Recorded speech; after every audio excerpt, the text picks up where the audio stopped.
अब तक हमने कॉन्फिडेंस इंटरवल फाइंड आउट किया है for the population mean mu when sample size is large. लेकिन जब हमारे पास सैंपल साइज स्मॉल हो that is n less than 30, then we use t distribution in place of z distribution for finding the confidence interval for the population mean mu.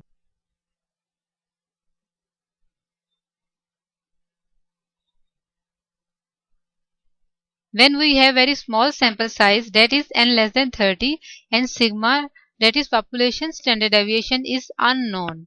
In this case, we will switch towards t distribution instead of z distribution. So we can find out confidence interval in case when n less than 30 and population standard deviation is unknown by using this formula, where t is critical value from t distribution with n-1 degree of freedom. अब t distribution में degree of freedom का जिक्र है, इसको हम आगे जाके जरा डिटेल से डिस्कस करते हैं।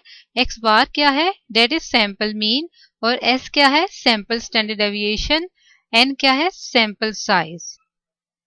Fundamental principles for using the t distribution for confidence intervals. किन किन बातों का आपको ख्याल रखना है टी डिस्ट्रीब्यूशन यूज करने से पहले।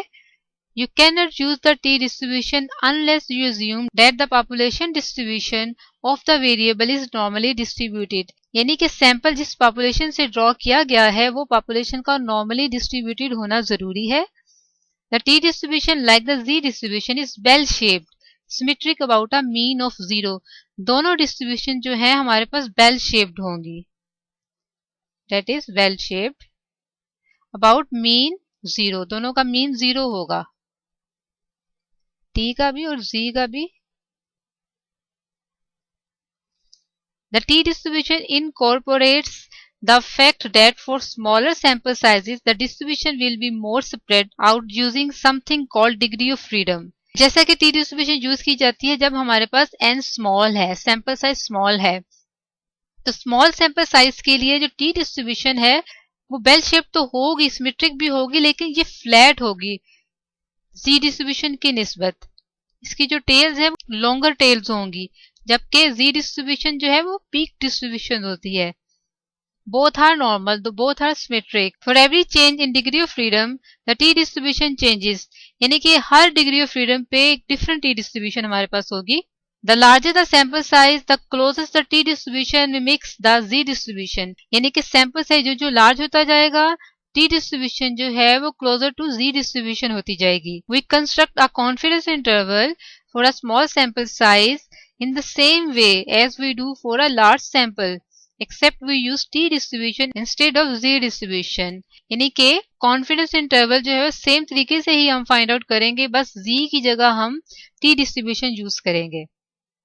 और t डिस्ट्रीब्यूशन जब हम यूज करेंगे तो हमें डिग्री ऑफ फ्रीडम का इस्तेमाल करना है इसमें।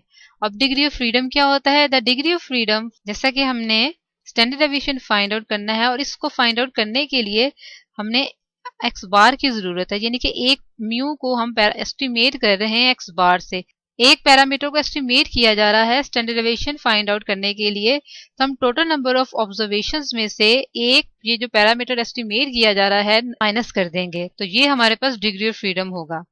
For example, if there are two values 8 and 5, we had to estimate one parameter on the way to estimating the parameter of interest, यानी कि सिग्मा स्क्वायर को फाइंड आउट करने के लिए हमें मीन का एस्टिमेट चाहिए, तो यानी कि एक एस्टिमेट चाहिए हमें, टू वैल्यूज में से माइनस करेंगे 1, तो ये 1 हमारे पास डिग्री ऑफ फ्रीडम होगी। आइए एक एग्जांपल देखते हैं।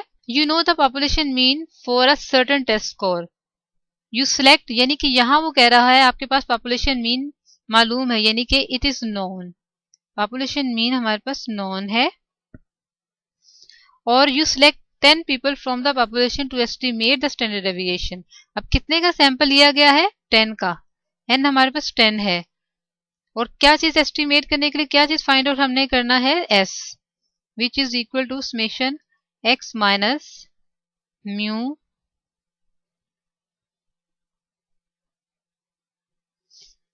अब हमने यहाँ म्यू क्यों यूज किया है, क्योंकि ये हमारे पास नोन है, इसको हमें एस्टिमेट करने की जरूरत नहीं है। इन केस व्हेन हमारे पास म्यू नोन हो तो हमारे पास डिग्री ऑफ फ्रीडम क्या होगी, क्योंकि हमने कोई भी पैरामीटर एस्टिमेट किया ही नहीं है स्क्वायर फाइंड आउट करने के लिए, स्टैंडर्ड डेविएशन फाइंड आउट करने के लिए, तो डिग्री ऑफ फ्रीडम हमारे पास 10 ही होगी, n ही है, ये n ही हमारा डिग्री ऑफ फ्रीडम है। एक और क्वेश्चन देखते हैं। You do not know the population mean for a different test score. अब यहां वो कह रहा है कि आपके पास पॉपुलेशन मीन नॉन नहीं है, नॉन नहीं है हमारे पास ये। You select 15 people from the population. अब कितने का सैंपल लेते हैं यहाँ पे हम 15, यानी n हमारे पास कितना है 15, and use this sample to estimate the mean and standard deviation. How many degree of freedom does your estimation of the standard deviation have.